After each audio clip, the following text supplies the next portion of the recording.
The receipt showed a cruel, impossible truth in the bright mid-day light of the diner.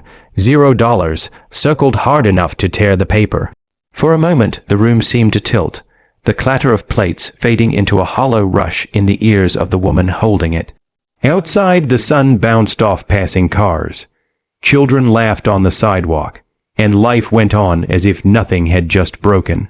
But for the single mother standing there in her worn sneakers and pale blue apron, that empty tip felt like a door slamming shut on hope. If you believe that kindness can still change lives and that everyone deserves a second chance, please like, comment, share, and subscribe to the channel Light of Kindness. Your support helps stories like this reach hearts that need them. Her name was Maribel Rios, and mornings were the hardest. Daytime shifts paid less, but nights meant missing her son's bedtime, and missing bedtime meant missing the one part of the day when his worries loosened their grip. The diner sat at the edge of a busy business district, all glass windows and chrome trim, catching the sun like a promise it rarely kept. Maribel arrived before the breakfast rush every day, tying her hair into a neat bun and smoothing the creases from her apron, as if carefulness alone could shield her from the world's sharp edges.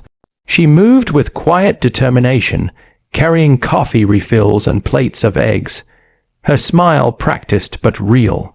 Bills waited at home in uneven stacks, the rent notice on top, the school lunch balance below, the electric bill marked with a red line she tried not to see.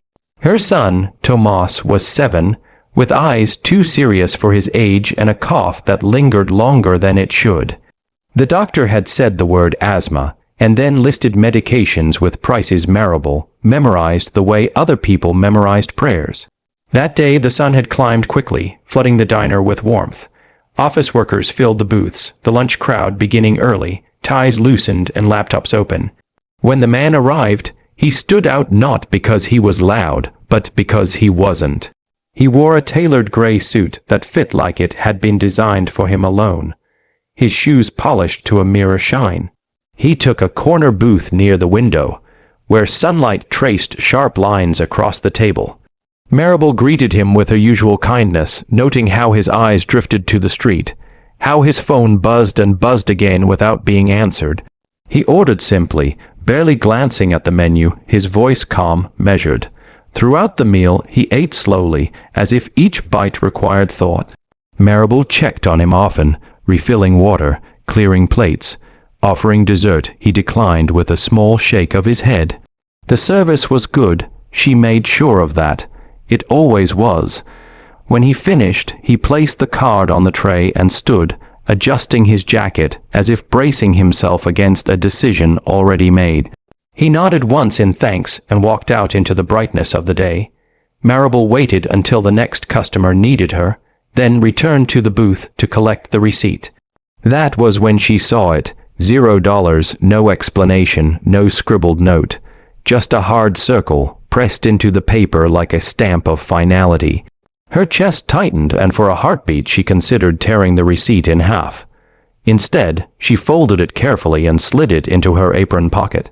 Dignity, she had learned, was sometimes the only thing no one could take without permission. The rest of the shift passed in a blur. She smiled when she needed to smile, wiped tables, refilled coffee. At the register, her manager reminded her about the schedule, about keeping costs down.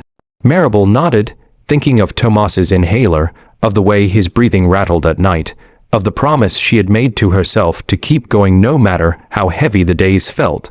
When the rush slowed, she returned to the booth to wipe it down. As she lifted the plate, something caught her eye beneath it, a sliver of white peeking from the shadow. At first she thought it was another receipt, maybe one stuck to the table by a spill. She reached for it and felt paper, thicker than a receipt, folded into a neat square. Her heart stuttered. She glanced around, then unfolded it carefully. The story spread, not as a viral headline, but as a quiet ripple. People talked about the $0 tip and the check beneath the plate, about the lesson that kindness wasn't proven by deprivation, but by recognition. Daytime light continued to pour through the diner windows, illuminating ordinary moments made extraordinary by compassion. Tomas grew stronger, his laughter easier, his drawings filling the fridge with suns that seemed brighter than before. As the months passed, Marable never forgot the sting of that receipt. She kept it folded in a small box at home, not as a wound, but as a reminder. Dignity mattered, service mattered, and sometimes the world surprised you when you least expected it, right there under a plate, hidden in plain sight. If this story touched your heart, please take a moment to like, share, and engage with this video. Your support keeps stories of hope and humanity alive. Before you go, please comment below with one word that describes how this story made you feel. In the end, the $0 tip didn't define Marable's worth. What lay beneath it did, shining quietly in the daylight, changing everything.